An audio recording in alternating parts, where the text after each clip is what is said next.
Good morning. Happy Friday. Welcome to it. Happy Friday. Tardy Friday. I do adjust my camera because I moved all my stuff out into the rec room. I did some breaks. My Bowman Draft arrived yesterday. I did break 2 boxes. I did those live yesterday afternoon. I ripped 3 more boxes last night. I have 5 still to open. I don't know if I'll go live. I've got a lot of shipments to pack up today. Going to a friend's house to look over his collection, and then get ready for Club 400 and a card show tomorrow. So a busy weekend. So I don't even know if I'll have time to rip the other 5 boxes here in the next couple days. So what I may do is maybe on, I don't know, Monday, maybe I'll do, since I won't be opening them, I'll do a single box break live at some point on YouTube. So I'll get to some show offs. I had not only the Bowman Draft arrived yesterday, 2 of my Cubs mail days made it. My Elite Extra Edition that was stuck in Florida since December 31st. Still, I have no idea. It's MIA. It was misdelivered earlier this week, and then it just said forwarded. So I don't know where it's at.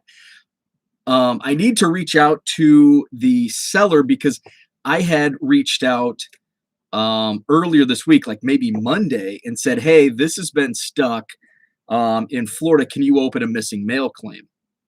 So my concern is they did, and they had it rerouted back to them instead of coming to me, and then it shook loose. So in that case, what could happen is it reached my post office. There was a flag that, hey, this needs to be sent back to the sender. I don't know. So I've got to reach out to the seller. I thought it would bounce. Usually it takes a couple days to get through the system. And I thought it would have been delivered, the next day, which would have been, I think, Wednesday or Thursday yesterday, maybe today. So I'm going to wait until today's mail comes. If it doesn't arrive, then I'll reach out, say, hey, what's going on? We've got Jenny in the chat. Ken, what's up? Ken is live with us. Tom is with us live. Good morning. Have a chance to listen at work today. Awesome. Jenny, Monday will be a good day to rip. No mail. Oh, that's right. No mail. Martin Luther King Day. What's up, George? You moving any G.I. Joe in the eBay store? Nope. I am no G.I. Joe. And so if you're not aware, well, I'll touch on this here as we get into the Pokemon case. It was filled with G.I. Joe cards, the fake Pokemon case of Logan Paul. I'm late this morning because I slept in. I turned my alarm off. I slept like garbage last night. Why? Probably because I ate garbage for dinner. When I eat and it doesn't, this is weird. Certain frozen pizzas affect me differently. But I love them all. I love pizza. And I'm going to continue to eat pizza. So I had, I got it at Costco. It's like a Detroit style, like one of those like thicker type of pan pizzas. And so my wife had a work dinner at Ruth Chris, which I got some leftovers from Ruth Chris that I can eat for lunch. So I had this Detroit style deep dish pan pizza.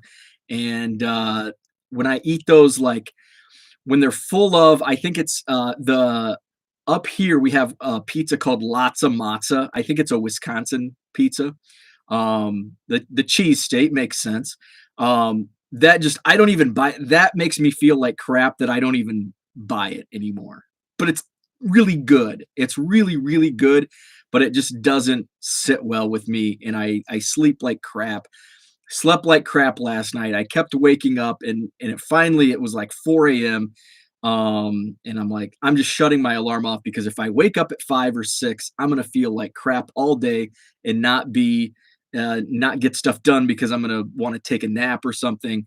So I wanted to be refreshed for the entire day so I can power through the entire day because I've got a lot of work to do. So what I did yesterday, I kind of slacked on the shipping. I actually did quite a bit of shipping, but I had to organize because like I said, I have all these piles when I bulk list. I end up having all these piles. And sometimes it works really good because I can go through a pile looking for a card and I'll be like, oh, I sold this, I sold this, I sold this. And then it's just like power through. I keep freezing on my screen. Is it like skipping on yours? It's driving me nuts. So anyway, I have all these piles, but the more and more piles I add, then it's like, oh crap, which I know I have this card in one of these piles, but now there's 12 piles. So I have to organize it. I've got those tall dividers from BCW.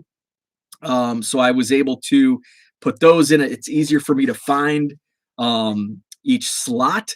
And then I was able to I've picked up a lot of 70s cards, 70s singles in the last few months. So I broke it down.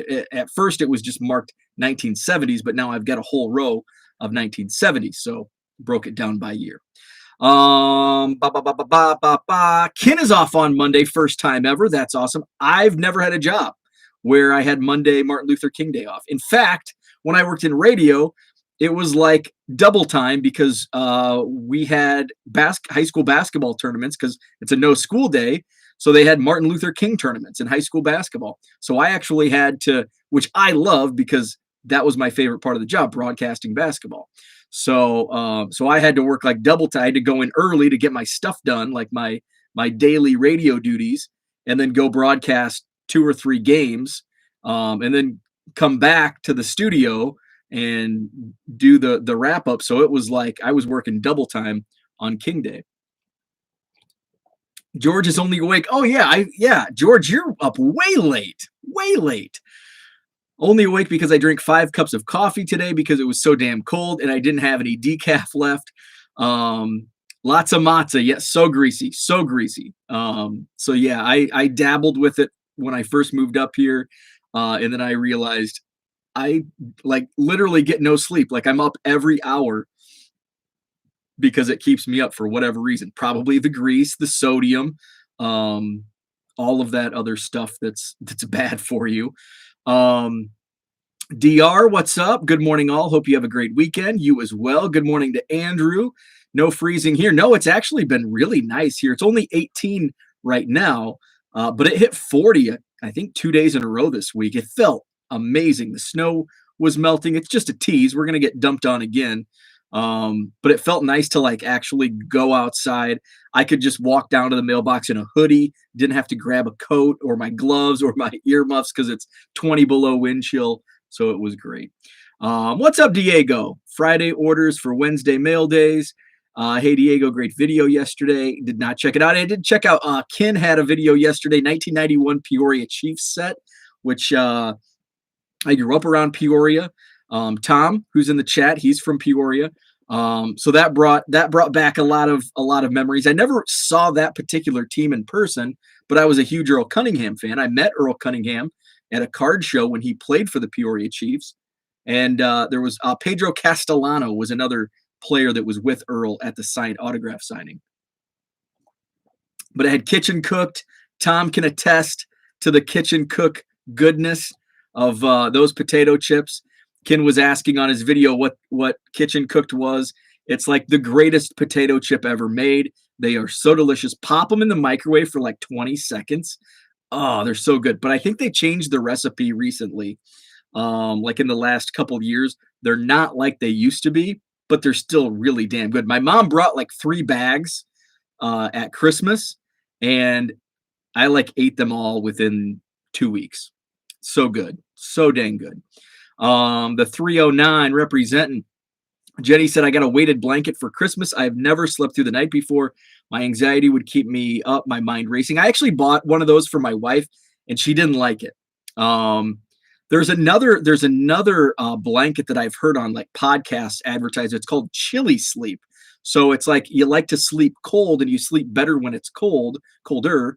And so this, you don't have to turn your thermostat down. It's like it's not a heated blanket. It's a air-conditioned blanket, essentially. So I found that to be interesting. Ken was rubbing the 70s in. Where did you get your business cards for the show that you put in the envelope? Oh, easy. Vistaprint. And he's talking about, Andrew asked about these business cards. I just used a template and then just used a black background, white font.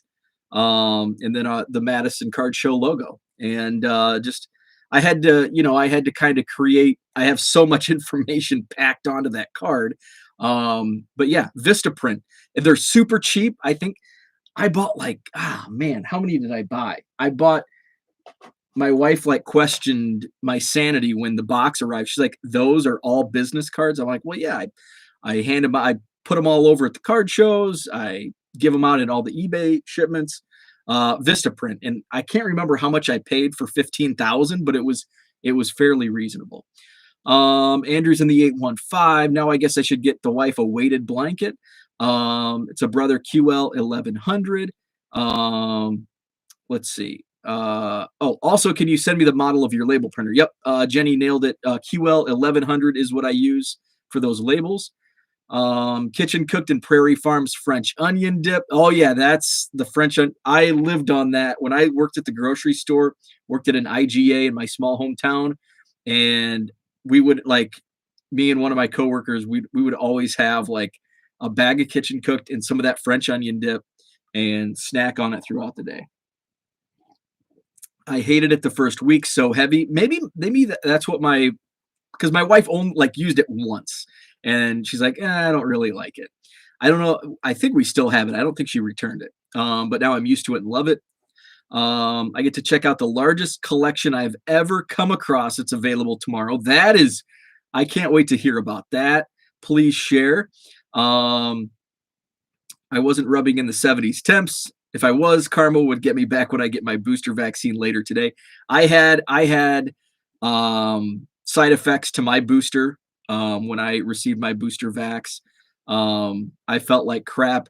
I didn't feel as crap. So my vaccines, my first one, I felt like absolute, I was down for the count for most of the day. I felt like absolute garbage for 6-8 hours after my first vaccine.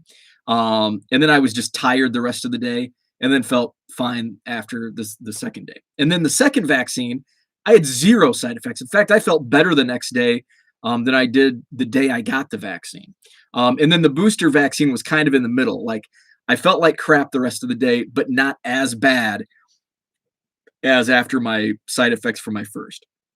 Everybody's saying boosters kick their butt, so it makes me wonder what's wrong with me because nothing happened. That's my wife didn't have any side effects after the first 2 shots. Her first 2 shots, no side effects. She was working just as much as always. She was a little tired after the second one, but she still drove all over for showings and stuff and didn't slow her down. And then she was down for the count after the booster shot. It's just really weird how it affects people different ways. And it's some people get side effects after the first vaccine and no side effects after the second. And then some it's vice versa. Some people don't have any side effects. It's just wacky.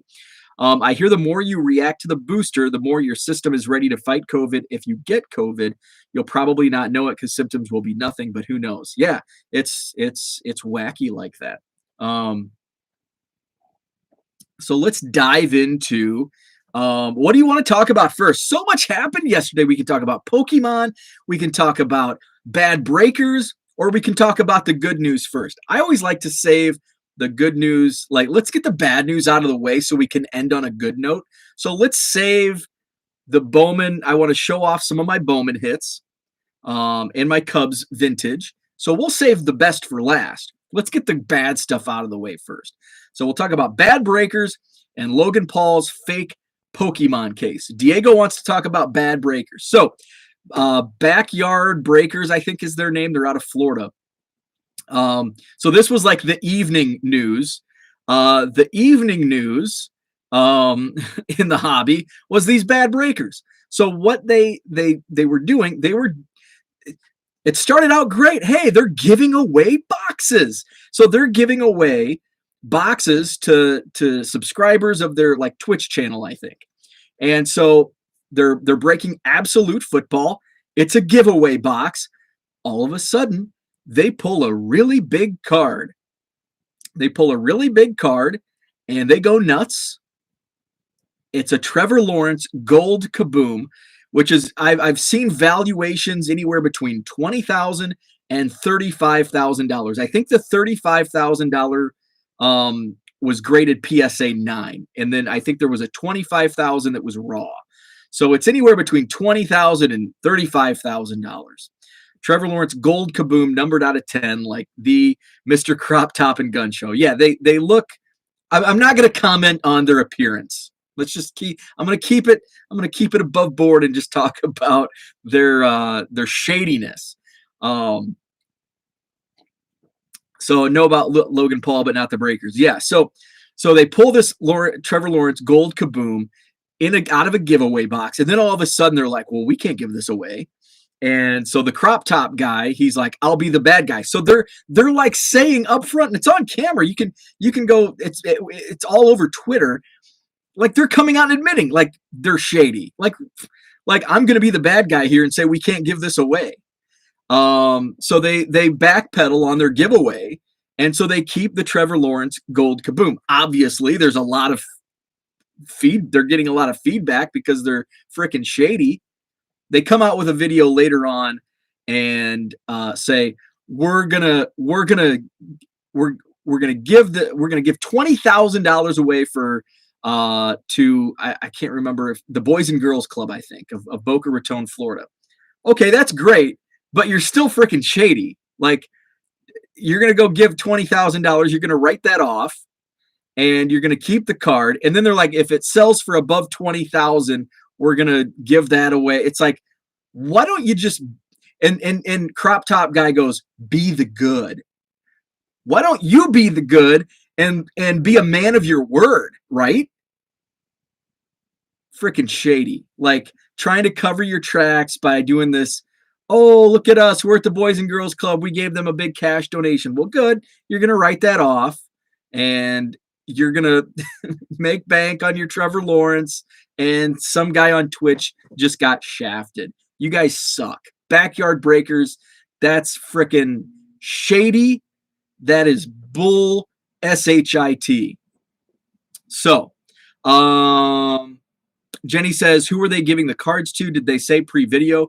I haven't heard about this yet. So they were giving it away, and I think they even there's a lot of videos floating around. The evidence is right out in the open. Like a lot of people have, and a lot of it's already edited, like not edited, but like because I think the video itself, like the entire video when it's run is like 4 or more than 4 hours, because I saw one, it's like it's at the 4 hour mark, this particular part. So it's like I don't know, it's more than 4 hours long, but people have like condensed it.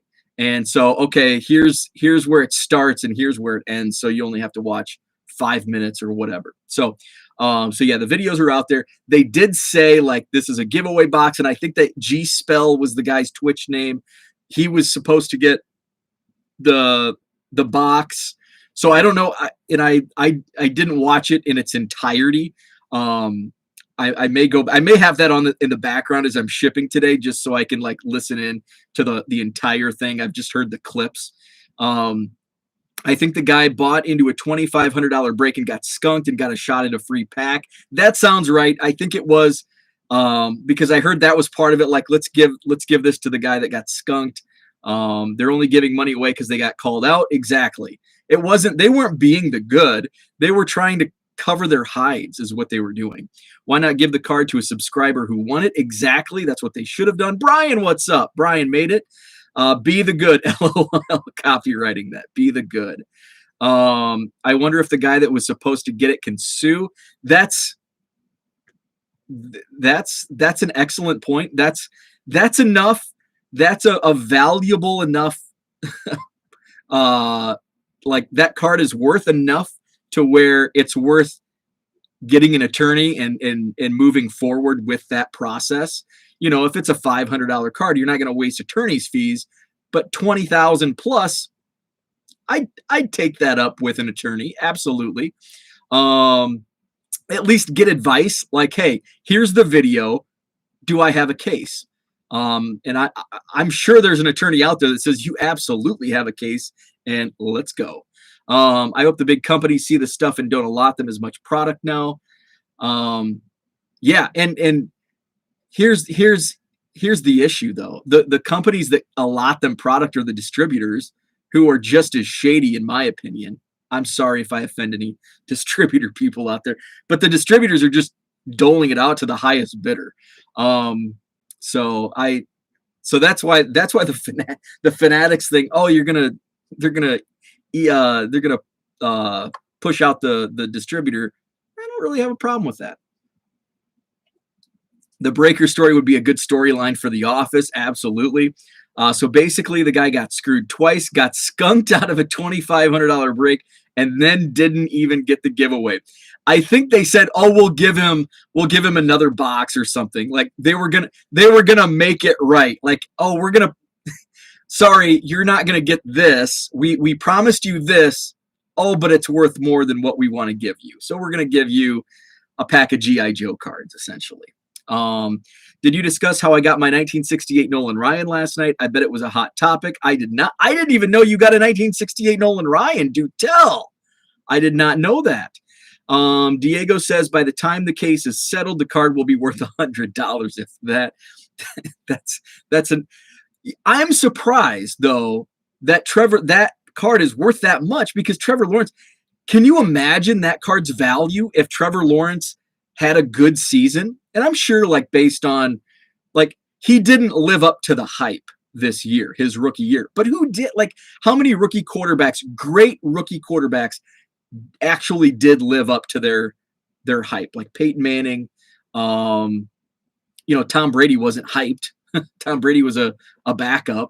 How many hot quarterbacks lived up to the hype? Like, I, as a Chicago Bears fan, we'll push Justin Fields out of the equation because he's a rookie. But Mitch Trubisky, who else did we have? Who else?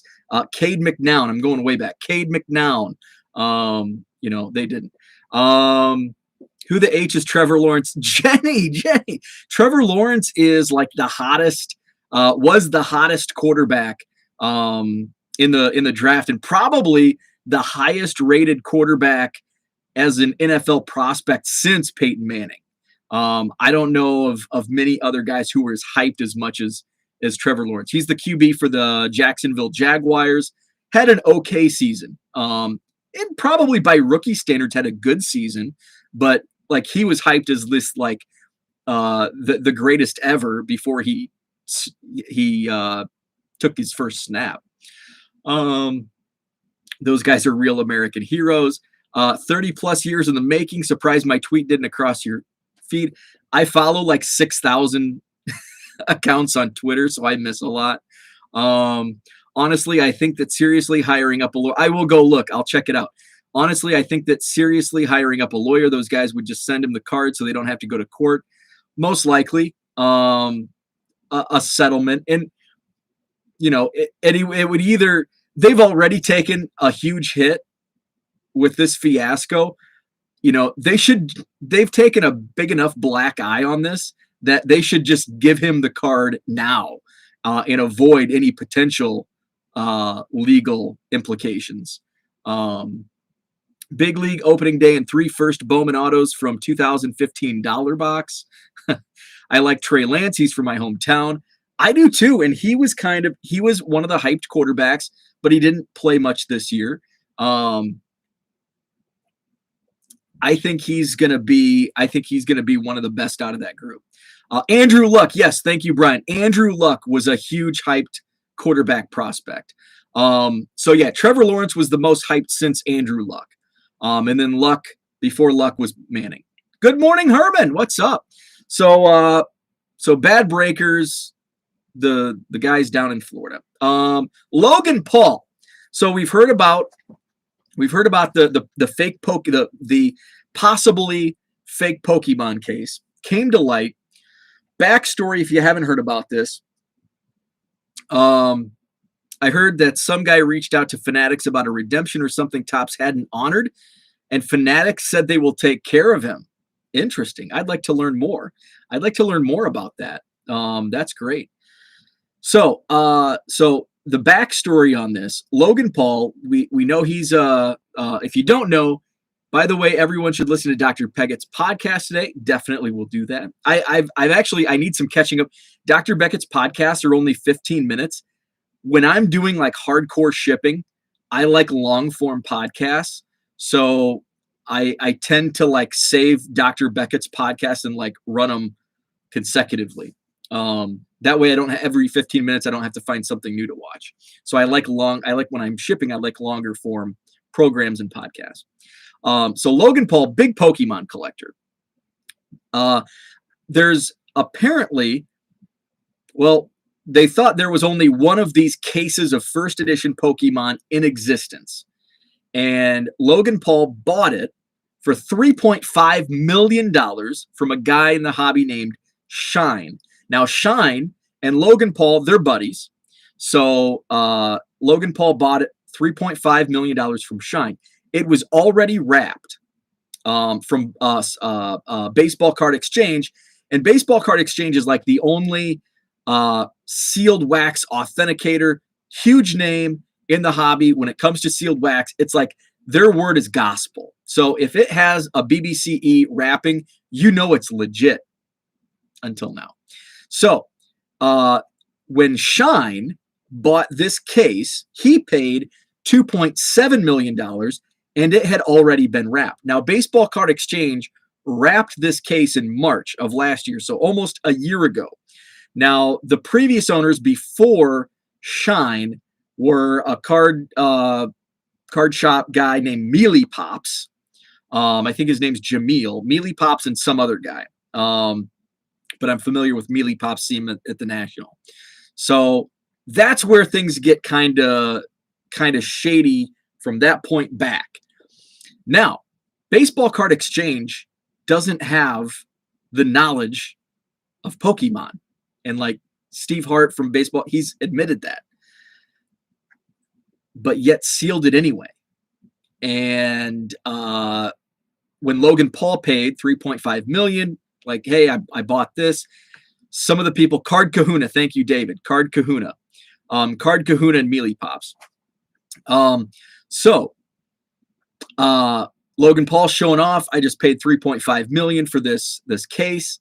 And some people in the people in the Pokemon card community that know their stuff, they're like, there's a lot of red flags with this case. Like there were just a lot of things off with like the wording on the case and it looked off. So word got back to Logan Paul. He's like, wait, what? So they have a meeting with Steve Hart from Baseball Card Exchange. They meet up in Chicago this past weekend, and we didn't hear any of the any feedback until yesterday. So we talked about it on Hobby Hotline on Tuesday night. My initial thought was, well, no news is not good news in this case. I think it's going to come out to be fake. And part of the reason I think that is I think there's going to be lawyers involved with this as well. So the video's out. You can find it online. The video's out. They opened the case, and so Steve gave, like, this is why I think it's a legit case, basically because all of the labeling is aged to 20 years ago, like the stickers and everything. So it hasn't been altered. The tape, everything is still sealed, which just tells you it could have been faked 20 years ago or, a long time ago to where it's been aged. So they unseal it. And when Logan Paul teased a little snippet of the video on Wednesday, you could hear the excitement and then it cuts off. And I'm like, well, maybe it's legit. Maybe they're screaming because it's actually a legit case. Oh, no. Not so fast, my friends, as Lee Corso would say.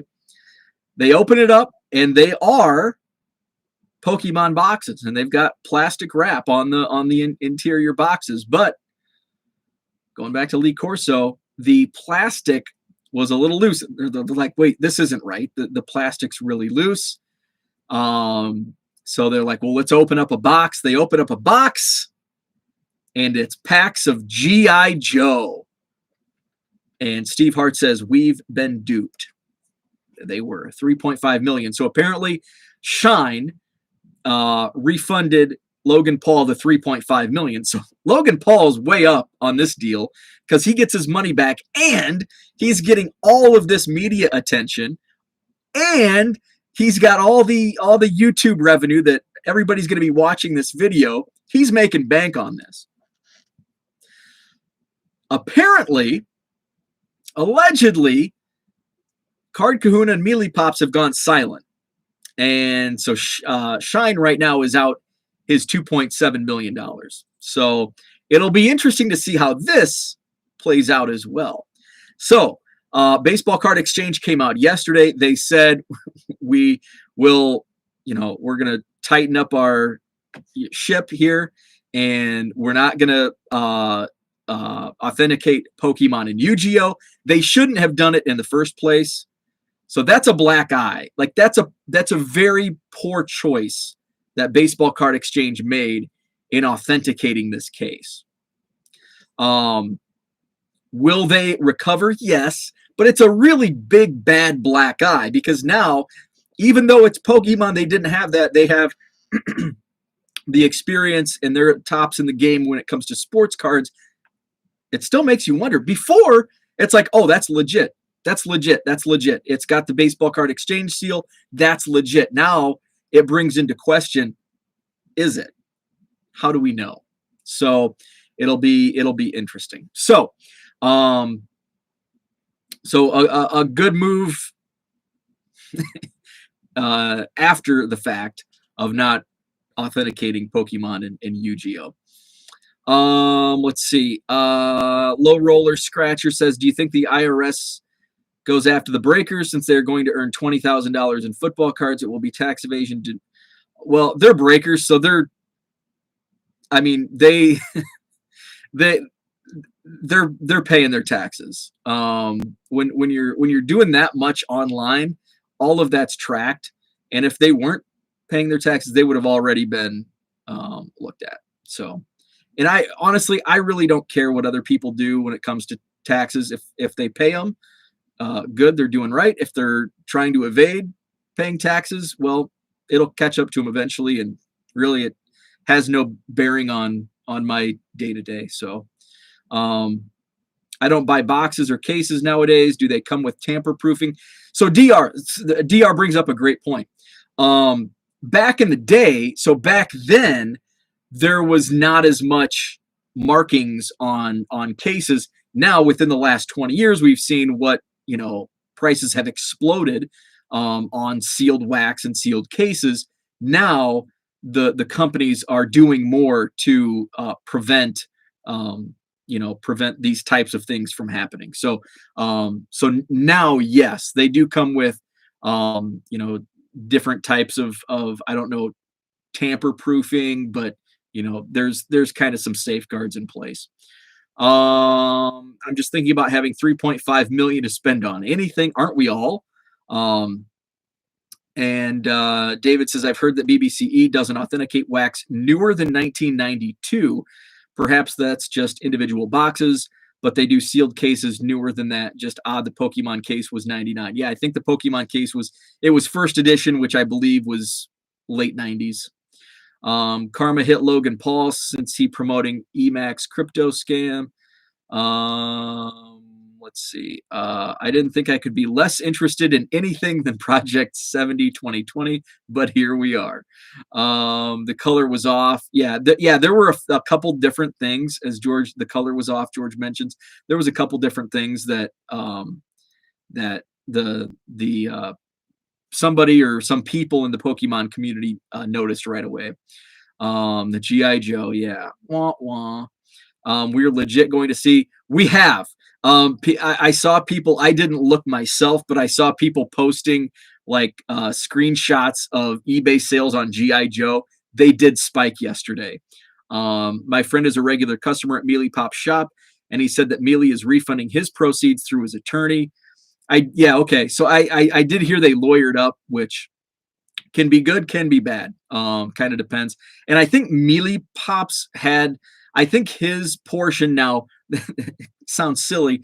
His portion was much lower. Like I think his was like 500,000. Like his portion portion of the purchase price was like 500,000. The other guy was like 2.2 million. I'd rather have the GI Joe cards.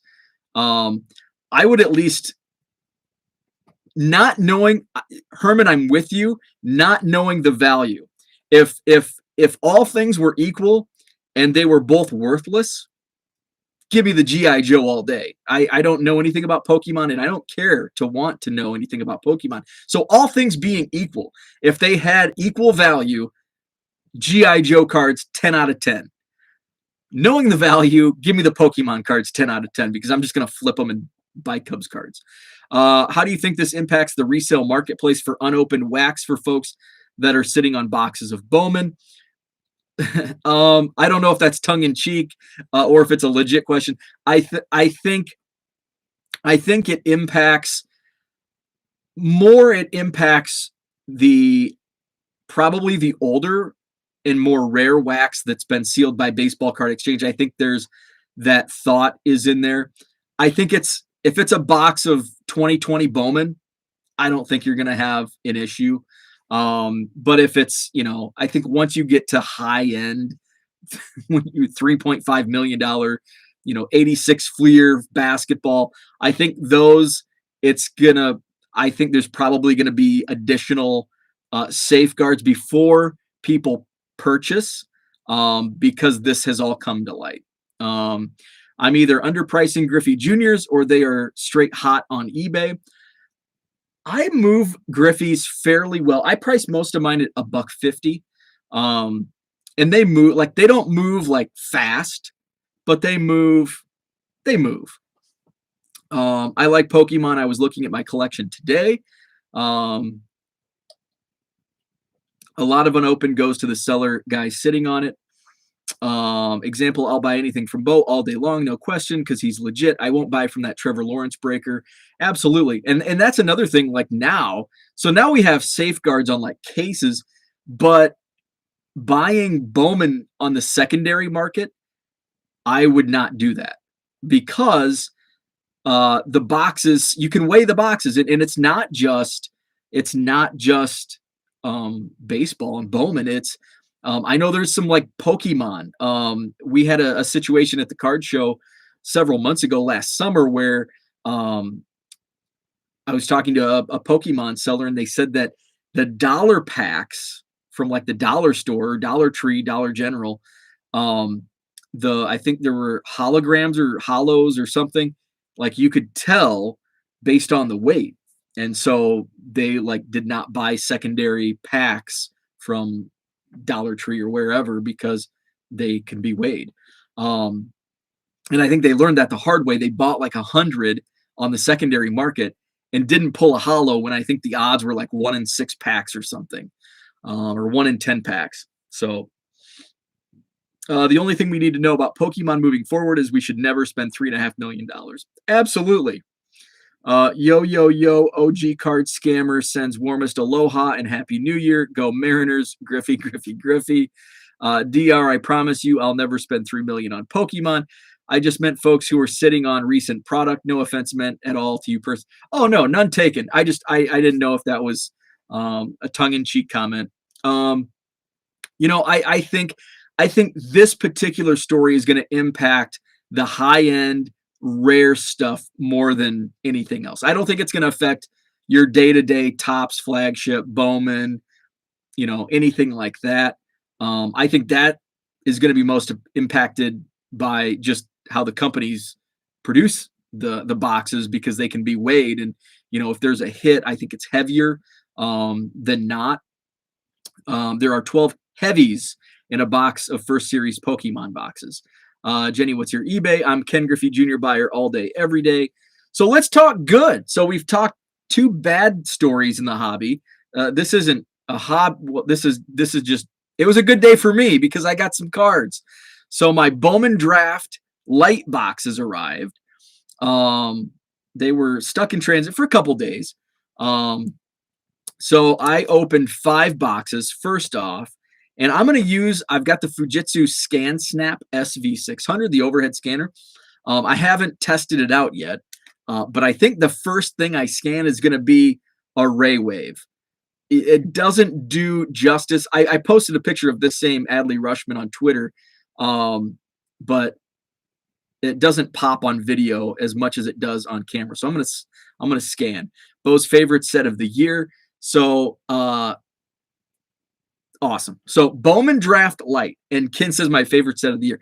So I wasn't planning on buying any Bowman Draft because the hobby prices are just, I don't want to spend that type of money. Topps had these Bowman Draft Light boxes for $90, 160 cards. So after tax and shipping, you're paying about 60 cents per card. I bought 10 boxes. Had I known how fun the rip is and how many hits come in a box, I would have bought more. In fact, I mentioned it on my break video yesterday that Fanatics had, and Fanatics had them for sale for 150, which is like, whoa, that's a lot. But Fanatics has coupon codes. If you're a Costco or Sam's Club member, you can buy $50 gift cards for $40. So you're saving a lot of money doing these different things with Fanatics. You just have to work for it a little bit. So by the time I went to Fanatics, they were sold out. So, but I didn't open my boxes until the afternoon. So like, I didn't want to buy a bunch more boxes if they were going to be crap. But they're so much fun. Now you don't pull, like the chances of pulling an autograph are kind of slim. Although I did pull a redemption. But you get the Ray Waves, which are really cool. Like a refractor in like every other pack or every pack. There's some color. So I just pulled some random, let's see. I think these are my Cubs. So I did pull an autograph. It's a Ray Wave, Wes Kath from the White Sox, Ray Wave autograph. So I'll redeem it. It'll go with the other like 8 redemptions I have sitting at Topps. I pulled a purple paper, Micah Ottenbright. These are numbered at 250. I pulled a Joe Mack first chrome refractor. Let's see, Brainer Bonacci Red Sox blue. Those are numbered to 499. Let's see, it was like the Brainer Bonacci boxes. Green Speckle numbered to 99. Let's see, how about this Marcelo Meyer first overall pick Invicta, one of these per box. These are super thick cards. So I pulled a Marcelo Meyer, a Torkelson, a couple others, Jordan Walker from the Cardinals refractor, Blaze Jordan refractor. So really, really cool. I already sold, I pulled a Jay Allen from the Reds Ray Wave, and it sold for $20 overnight. So there's really good value. Now I've almost, in 5 boxes, I've almost pulled a complete set of Cubs refractors. Reggie Preciado. Now it's not a first Bowman, but it's his first Cubs card. Pete Crow Armstrong, again, his first Cubs card. Drew Gray, that is his first Bowman. And these are all regular refractors. Ed Howard. So I think I'm only missing 1 or 2 of the refractors. And Yohendrick Panango, which I need to find a sleeve for him. So Bowman Draft Light, awesome. I didn't buy any last year. I think last year was the first year of the light boxes with the Ray Waves. I wish I would have bought more. Wish I would have went to Fanatics and bought more because these are awesome. I'm not sitting on, I'm sitting on Bowman mega boxes and Bowman Chrome mega boxes, but I'm not sitting on these. I'm ripping these. So that's my Bowman Draft, and then I'll get to my Cubs mail days here in a second. Let's see. Yeah, the pick on your Twitter of that Adley is really nice. It really pops. They're beautiful. Fanatics is already selling. I thought that was in like 3 years. I'm way behind on hobby. So Fanatics bought Topps. Fanatics bought Topps. They have been selling. They've always sold stuff on their website. So they've always sold cards on their website, but they get it from like the distributors. And I'm sure that's where these came from, was from distributors, not from Topps directly. Let's see. Fanatics is already selling. You want good news? 1968 Nolan Ryan. Got it off eBay with the help of a vintage collector on Twitter. A bit beat up, but it's authentic and it's mine. That's sweet. That is awesome. Really like that Bowman Draft set, especially the Cubs in them. Definitely. It's really cool to see Kevin Alcantara in a Cubs uniform, Pete Crow Armstrong, Preciado. Jimmy Jones, what's up? I think he should stick to what he's been good at, and that's true wax packs, where the roller marks determine the authenticity of the pack, keeping things simple but with high accuracy. Most definitely. Totally 100% agree. David says, actually, I think the light boxes are new for 2021, and Topps started those box types with Topps Chrome this summer. Okay. Was there a skew? Was there a skew last? I'm pretty sure there was a Bowman Draft, and maybe they didn't call it light, but they had the Ray Waves, or maybe I'm just totally off. Let's go to Blowout. And I don't know if usually they still keep even sold out products on their website.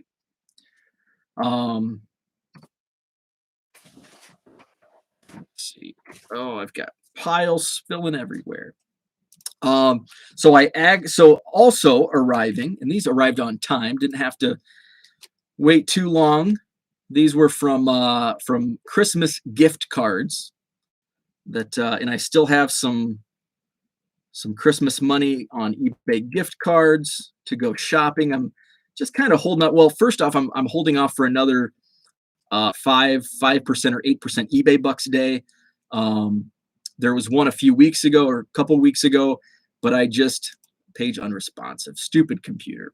And hopefully I'm not frozen, but there was just not. What I found is when it comes to pre-war cards on eBay, they're overpriced.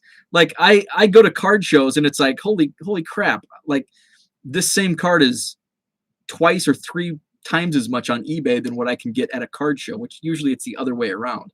And there's less and less pre-war vintage on eBay than what there used to be. Like back in the day, now I'm talking a decade ago, 15 years ago, I was buying T206 cards for 10 to 20 bucks. Now it's like the cheapest you can find is like 80 bucks.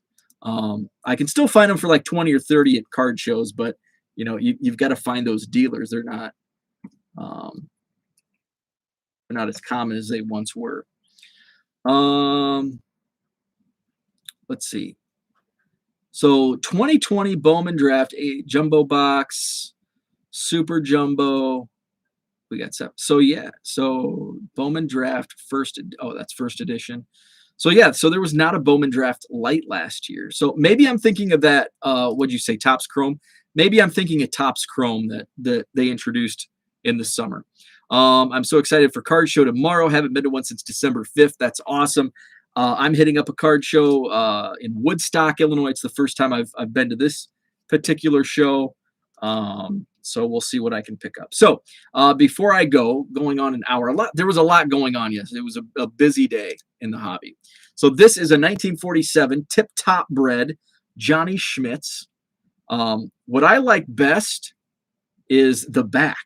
I love the photo of the bread, the Tip Top bread, and it says, "Umpire housewife declares Tip Top safe at home plate.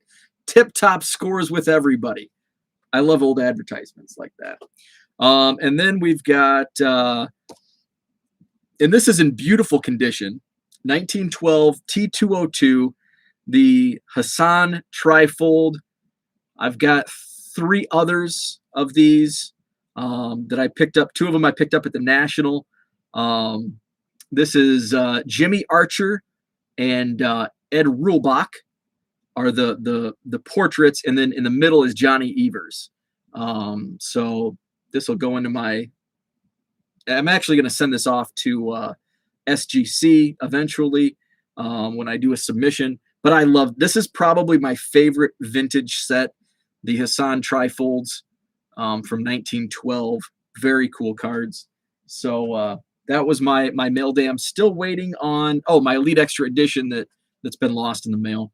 And then, so tomorrow, I don't know if there's any, I've never been to this Woodstock show tomorrow, but I'm not looking for vintage Cubs. I'm going to be digging through bargain boxes. So that's kind of the goal for tomorrow's show. Old cards are so cool. I get my pile of 50s, 60s this weekend. Very nice. Herman, I had to buy new taillights yesterday. Car wash took my tail light right off. Oh man, that's not good. So that's what I had. a lot going on. Thanks for tuning in. I will be live tomorrow. Probably, I don't know, 7, 8, probably not as late as 9, probably between 7 and 8 because I'm going to be leaving early tomorrow for the card show and then Club 400. Frank Schwindel and Ron Coomer at Club 400 tomorrow night. So card show, going to be a fun Saturday. So I won't be live Sunday morning. So I'll do my weekend recap Monday morning. And I've been late a lot this week, the last couple weeks. So I need to get my rear in gear and start getting back to 7 a.m. Although I've got more live watchers, when I go later in the morning, I have more viewers, live viewers. But I miss out on George and Dan because they're sleeping. But I get more American viewers. So I don't know. What time do you guys prefer? Easier for me to watch you later in the day. So I don't know. Should I go to like 8 a.m. or 8:30 a.m.? I like starting my day. The reason I do 7 a.m. is because it kind of starts my day. Like if I wake up really early, I'll do my shipping, make my coffee, and then I go live at 7. And then I go on to my day. But sometimes like today, it's like, man, I just want to sleep in. And I don't want to be up and do the show at 7. So I don't know. Brian says later in the day. I know Ken likes it later. 7 a.m. is too early for him. I know other people have said 7 a.m. is too early. Rich, I'm an hour behind you now. Great to catch you when I can. I appreciate it. Thanks everybody for watching and tuning in. So I'll toy around. Maybe I'll go later in the day, just kind of see. But just looking at the numbers, we get higher views around this time. It's 9:30. Holy cow. I guess I did go almost an hour. 8 Eastern works best for me. So okay, well, I'll keep it under advisement. So thanks for tuning in. Have a great Friday, and we'll chat tomorrow.